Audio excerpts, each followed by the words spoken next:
Inscreva-se no canal Paulo Mesquita no YouTube. Curta, comente, compartilhe. Vamos levar mais longe nossas posições e opiniões. Direto no assunto, com Paulo Mesquita. Pois é, por que está ficando tão difícil e cada vez mais difícil? O entrelaçamento do crime organizado com a própria política está uma coisa difícil e não é privilégio das grandes cidades. Alguém antigamente, quando se falava em crime organizado, só pensava Rio de Janeiro, São Paulo, Salvador, as grandes metrópoles ou as megalópolis, né? Mas não é assim hoje. Infelizmente, o crime organizado está campeando por tudo que é lugar. E nas grandes cidades e nas pequenas cidades também.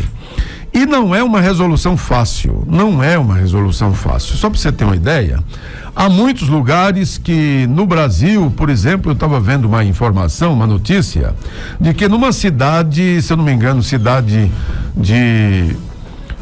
lá na Bahia, uma cidade na Bahia, onde tem uma determinação do crime organizado dizendo: aqui nessa comunidade só se pode colocar foto ou cartaz do prefeito fulano de tal ou do vereador fulano de tal. E se outros colocarem, aí vai se ter com o crime organizado. E o crime organizado, não tem justiça, não tem esse negócio, não, é justiçamento. Aquele que eles escolherem que vão morrer, vai morrer. Então, até porque, sem dúvida, para chegar a este quilate, para chegar a este bojo tão gigantesco de organização criminosa envolvida no poder constituído das cidades, dos estados e do próprio governo federal, para chegar a este ponto, é porque está havendo conivência. Pode ter certeza, sem dúvida, a conivência. A cidade da Bahia é a cidade de Lauro de Freitas. Pois é, o crime organizado lá, mas lá é só um demonstrativo, porque assim já acontece no Rio de Janeiro, já acontece em Brasília. Você sabia que em Brasília tem uma rua lá na Ceilândia Norte que só entra se o crime organizado deixar? Pois é. É o que, Paulo Mesquita? E lá não tem esse negócio não, lá o cara anda armado até os dentes, como é o Rio de Janeiro, as comunidades. Você acha que nas comunidades do Rio de Janeiro, onde o crime é realmente organizado, porque o governo é desorganizado, você acha que eles andam com fuzil escondido, incubado? Não, anda à luz do dia, sabe? À luz do dia e tal, e pronto, e só sobe lá e só entra lá quem eles permitirem. Agora você me diga, como se pode permitir uma coisa dessa? Aí você me diga, o cidadão de bem pode andar armado? Pode não. Se ele andar armado, porque o cidadão de bem, diferentemente daquele que está fora da lei, o cidadão de bem tem uma família constituída, tem um local de endereço, tem um trabalho certo. Então, a coisa mais fácil que tem para a polícia é encontrar um cidadão de bem. Porque pela placa do meu carro ele sabe onde é que eu moro, pela placa do meu carro, pelo meu telefone ele vai saber qual é o meu CPF, entrar nas minhas redes sociais, vai saber tudinho que eu comento, que eu compartilho, o que é, tudo, vai saber de tudo, porque eu sou um cidadão de bem. Fica muito fácil. Através do meu CPF ele vai saber de tudo. Tudo. Então todo cidadão de bem fica fácil de ser mapeado. Por quê? Porque é um cidadão de bem. E, consequentemente, muito fácil de alguém encontrar e fazer uma varredura na vida dele, se quiser.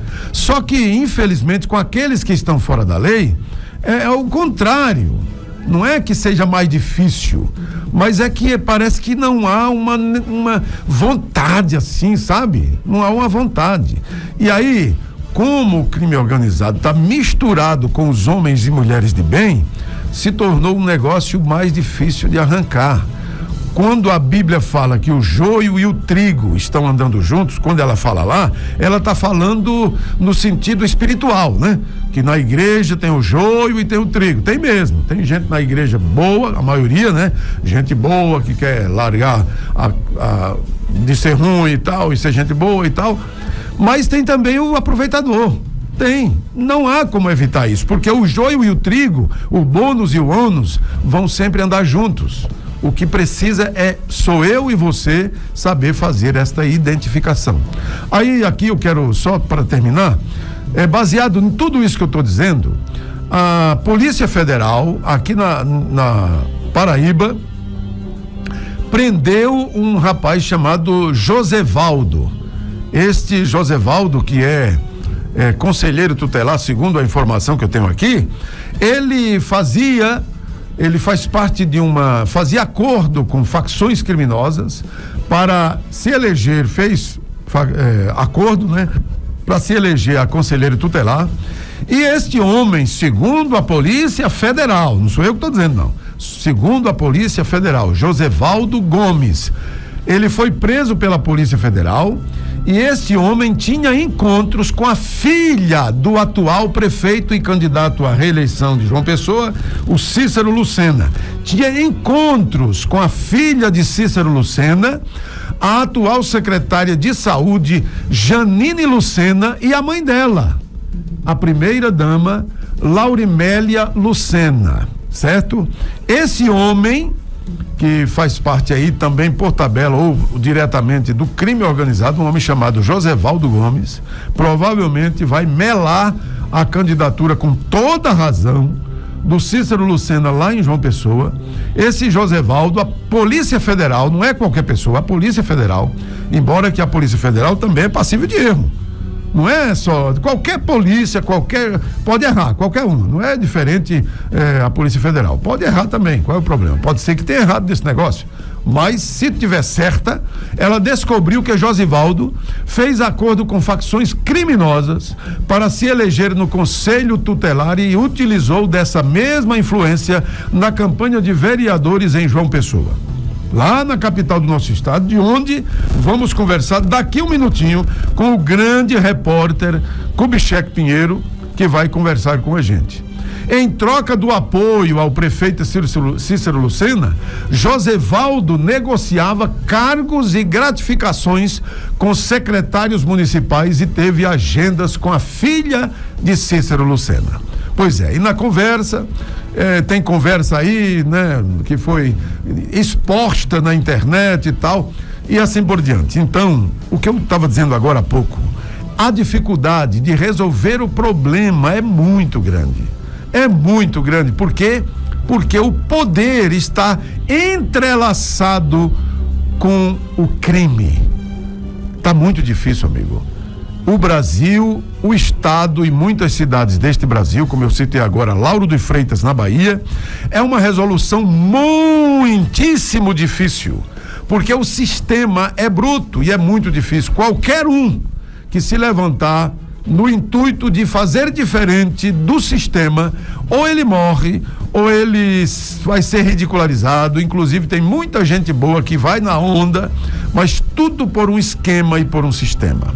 Agora você acha que é de graça quando jornalistas se vendem para fazer a destruição de alguém, de algum candidato escolhido pelo sistema para ser destruído? Jornalistas que se vendem, porque eu não acredito que qualquer pessoa de 40 anos abaixo não saiba o que aconteceu no Brasil há 10, 15, 20 anos atrás. Mensalão, Petrolão, anões do orçamento. Na verdade, o primeiro foi anões do orçamento, depois o mensalão, que estourou lá com aquele negócio dos Correios, depois veio o Petrolão, e tudo isso uma mixaria.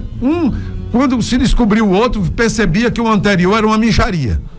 Não é possível que os jornalistas de hoje, de mais de 40 anos, não tenham sabido dessa história nefasta, verdadeira, que o Brasil sofreu e que desembocou depois do mensalão num negócio chamado Lava Jato, que é verdadeira, porque a devolução dos dinheiros foram verdadeiros, os bilhões devolvidos foram verdadeiros, assim como disse o ministro Fux, uma época aí numa palestra lá em Curitiba. Aqueles 50 e tantos milhões de reais que foi encontrado num prédio lá de Salvador, era verdadeiro, não era falso não. E ali foi desvio que hoje Tá lá, o cara desviou esse mundo velho de dinheiro, aquele cara de Bacurim, que é o, como é que é o nome? Gedel Vieira Lima, vigarista, ladrão sem futuro, que é acobertado pelo PT e pela esquerda, praticamente em geral, até porque, se não fosse, como seria? Porque o mor da ladruagem hoje está no poder mais alto do Brasil. Esse é o nosso Direto no Assunto. Pode acreditar. Vem aí, Kubitschek Pinheiro, daqui a pouquinho. Direto no Assunto. A verdade que você precisa saber. A história que você precisa aprender. Aprender.